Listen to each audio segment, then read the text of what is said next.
Hello friends, ഇതേ വലിയൊരു ചാക്കുമായിട്ട് വന്നേക്കാണ്. ഈ ചാക്കിനകത്ത് എന്താണെന്നല്ല, ഇത് നമ്മുടെ നാട്ടിൽ പോയപ്പോൾ അമ്മ തന്നു വിട്ടാണ് കേട്ടോ. ഞാൻ ഈ പറയണ എന്താ സംഭവം എന്ന് വെച്ച് കഴിഞ്ഞാൽ വലിയ വീഡിയോ ആയിട്ട് എടുത്തേക്കണം, അത് എനിക്ക് ഇടാൻ വേണ്ടിയിട്ട് പറ്റില്ല.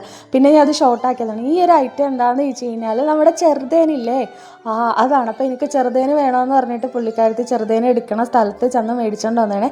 അതിനകത്ത് ആ പൂമ്പൊടിയൊക്കെ അതേപോലെ കിടക്കുന്നുണ്ട്. അപ്പോൾ അത് അരിച്ചെടുക്കണം. ഇപ്പോൾ നമ്മൾ ഇവിടെ നിന്നാണ് കടയിൽ നിന്നാണ് ചെറുതേന് മേടിക്കണമെങ്കിൽ അതിൽ മറ്റേ ശർക്കര അലിയിച്ചതോ പഞ്ചസാര അലിയിച്ചൊക്കെ ആയിരിക്കും കേട്ടോ. ഇതിപ്പോൾ ഒറിജിനലാണ് കേട്ടോ.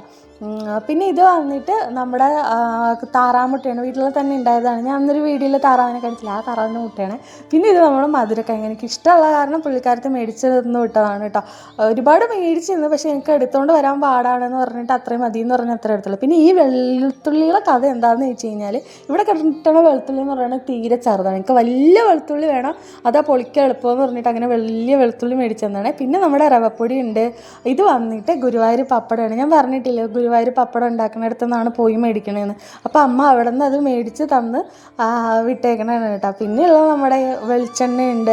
പിന്നെന്താണ്, ഈ ഒരു ഐറ്റം കുടംപുളി, പഴംപുളി, പിന്നെന്താണ്, ഇതിനെ നിങ്ങളുടെ നാട്ടിൽ എന്താ പറയുന്നതെന്ന് പറയണം കേട്ടോ. ഞങ്ങൾ പണ്ടൊക്കെ ഈ ചോറിലൊക്കെ മീൻ കറിയിലൊക്കെ ഇട്ടിട്ടേ ചോറിലിട്ട് വരവി തന്നിട്ട് പറയും ഇത് അമ്പിളി നാരങ്ങയാണെന്നൊക്കെ പറഞ്ഞ് പറ്റിക്കുമായിരുന്നു കേട്ടോ. പിന്നെ മഞ്ഞപ്പൊടിയുണ്ട്, കോൺഫ്ലവർ പൊടിയുണ്ട്, ഉലുവയുണ്ട്, പയറുണ്ട്. ഇത് വന്നിട്ട് നമ്മുടെ ഇന്ദുപ്പാണ് കേട്ടോ. അപ്പോൾ ഈ ഉപ്പ് കഴിച്ചിട്ടുണ്ടെങ്കിൽ നമുക്ക് ചുമയൊന്നും ഉണ്ടാവില്ല എന്നാണ് പുള്ളിക്കാരത്തി പറയണത്. പിന്നെ ഇത് മെയിനായിട്ടുള്ളൊരു ഐറ്റമാണ്. ഈ ഐറ്റം എന്താണെന്ന് വെച്ചാൽ നമ്മുടെ മരിച്ചീനിയുടെ കട്ട് എന്ന് പറയുമ്പോൾ മരിച്ചിന് കഴുകുമ്പോൾ അതിൻ്റെ വെള്ളം എടുത്ത് വെച്ചിട്ടുണ്ടെങ്കിൽ അടിയിൽ അതിൻ്റെ കറ വന്ന് അടി കിട്ടും, ഒരു തരിതരിപ്പുള്ളൊരു സാധനം വന്ന് അടി കിട്ടും. അതിനെ നമ്മൾ വെള്ളമൊക്കെ അലിച്ച് ഊറ്റി കളഞ്ഞതിന് ശേഷം ഈ ഒരു സംഭവം മാത്രം എടുത്ത് വെയിലത്തിട്ട് ഉണക്കിയെടുക്കും കേട്ടോ. അപ്പോൾ നമുക്ക് ഈ അരിപ്പൊടിയില്ലേ അതിൻ്റെ രൂപത്തിൽ നമുക്ക് കിട്ടും. ഇതുകൊണ്ട് നമുക്ക് അപ്പം ഉണ്ടാക്കാം, പിന്നെ ദോശ പോലത്തെ ഒരു സെറ്റപ്പ് ഉണ്ടാക്കാം. അപ്പോൾ ഇതൊക്കെ ഉണ്ടാക്കുന്ന വീഡിയോ ഞാൻ ഒരു തവണ ഇടാവേ. പിന്നെ വന്നിട്ടുള്ളത് നമ്മുടെ സവാള, ഉള്ളി, ആ ഒരു സെറ്റപ്പാണ്. പിന്നെ ഇതൊന്നും ഇവിടെ കിട്ടാനായിട്ടൊന്നുമല്ല, ഇതെപ്പോഴും അങ്ങനെയാണ്. ഇപ്പം നാട്ടിൽ അമ്മയടുത്ത് പോയാലും വലിയമ്മയടുത്ത് പോയാലും എല്ലാവരും ഇതേപോലെ തന്നത്. ഇനി അവരിങ്ങോട്ടേക്ക് വരണമെങ്കിലും അങ്ങനെയാണ് കേട്ടോ.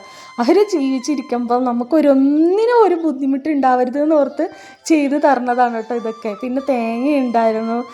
പിന്നെയുള്ള മെയിൻ സാധനം എന്ന് വെച്ചാൽ പഞ്ചസാര, നമ്മുടെ ഉഴുന്ന്. ഇനിയുള്ളതാണ് മെയിൻ ഒരു ഐറ്റം കേട്ടോ. ഞാൻ അവിടെ ചെന്നപ്പോഴത്തേക്ക് അമ്മ കടലയും പയറും കൂടെ ഇട്ടിട്ട് ഒരു കറി വെച്ചെന്ന് കേട്ടോ. അപ്പോൾ എനിക്ക് ആ സാധനം വേണമെന്ന് പറഞ്ഞിട്ട് ഈ കടലയും പയറുമായിട്ടുള്ള സംഭവം മേടിച്ച് തന്നു വിട്ടേക്കണതാണ് കേട്ടോ. ദേ കണ്ട ഇങ്ങനെ ഒരു സെറ്റപ്പാണ് കേട്ടോ. ഇതെല്ലാം ചുമന്ന് കെട്ടി ഞാൻ കഷ്ടപ്പെട്ട് കൊണ്ടുവന്നാണ് കേട്ടോ.